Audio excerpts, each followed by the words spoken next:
مولانا رومی رحمۃ اللہ علیہ فرماتے ہیں، ایک شکاری نے بڑی ترکیبوں اور مشکل کے ساتھ ایک نادر اور خوبصورت چڑیا پکڑی۔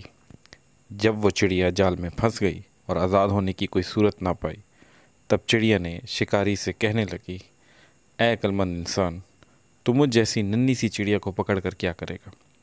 اگر تو مجھے ذبح کرے گا تو میرے ذرا سے گوشت اور گنتی کی چند نرم و نازک ہڈیوں سے تیرا کیا بنے گا؟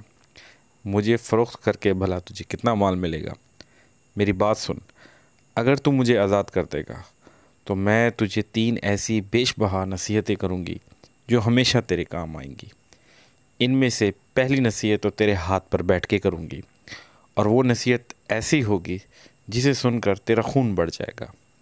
دوسری نصیحت دیوار پر بیٹھ کر کروں گی جو اعلیٰ درجے کی ہوگی۔ تیسری نصیحت درخت کی شاخ پر بیٹھ کر کروں گی، اس لیے تیری دانائی، جواں مردی اور دور اندیشی کا تقاضا یہی ہے کہ تم مجھے آزاد کر دے۔ ان تینوں نصیحتوں پہ عمل کر کے تو دنیا میں بہت بڑا نام پائے گا۔ شکاری تھوڑی دیر غور کرنے کے بعد راضی ہو گیا۔ چڑیا اڑ کر شکاری کے ہاتھ پہ آن بیٹھی۔ پہلی نصیحت یہ ہے کہ ناممکن بات خواہ کیسا ہی شخص کہے، اس پر یقین نہ کر۔ یہ کہہ کر چڑیا پھر سے اڑی اور دیوار پر جا بیٹھی۔ اس نے دوسری نصیحت یہ کی کہ گزری ہوئی بات کا غم نہ کر۔ اس کے بعد چڑیا نے کہا، میرے وجود میں 10 درہم کا وزن کا ایک ایسا قیمتی موتی ہے جس کی قیمت 7 اقلیم میں کہیں نہیں۔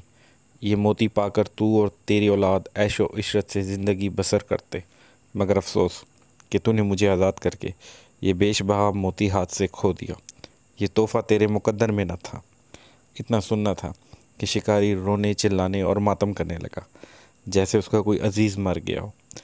بار بار ٹھنڈی آہیں بھرتا اور سینہ پیٹ کر کہتا کہ ہائے، میں تو برباد ہو گیا۔ مجھ بیوقوف نے ایسی نادر چڑیا کو کیوں آزاد کر دیا؟ ننھی سی جان نے مجھے ہتھیلی میں جنت کی جھلک دکھلا کر لوٹ لیا۔ شکاری جب رو دھو چکا تب چڑیا نے کہا، اے بیوقوف، میں نے پہلے ہی تجھے نصیحت کر دی تھی کہ گزری ہوئی بات کا غم نہیں کرنی چاہیے۔ جب یہ بات ہو گئی تو کفے افسوس ملنا کس کام کا؟ دوسرا چڑیا نے کہا، ارے نادان، تو نے میری پہلی بات غور سے نہیں سنی تھی۔ میں نے کہا تھا کہ ناممکن بات کا ہرگز یقین نہیں کرنا چاہیے، خواہ کیسی ہی کیوں نہ ہو۔ ذرا سوچ تو صحیح، مجھ ننھی سی جان کا پورا وجود 3 درہم وزن سے زیادہ نہیں ہے۔ بھلا 10 درہم وزن کا موتی میرے وجود میں کہاں سے آ گیا؟ یہ بات سن کر شکاری رونا دھونا بھول گیا۔ حیرت سے چڑیا کو تکنے لگا اور کہنے لگا، بے شک تو ٹھیک کہتی ہے۔ پھر شکاری کہنے لگا، اے نازک بدن چڑیا، مہربانی کر کے وہ تیسری نصیحت بھی کرتی جا۔ چڑیا نے کہا، ارے بھائی، تو نے میری 2 نصیحتوں پہ کون سا عمل کیا؟ جو تیسری نصیحت بھی مجھ سے سننا چاہتا ہے، وہ قیمتی نصیحت تجھ جیسے بے مغز انسان کے لیے نہیں ہے۔ اس پر مولانا رومی رحمۃ اللہ علیہ فرماتے ہیں کہ خر دماغ اور جاہل کو نصیحت کرنا ایسا ہے جیسے بنجر زمین میں بیج ڈالنا۔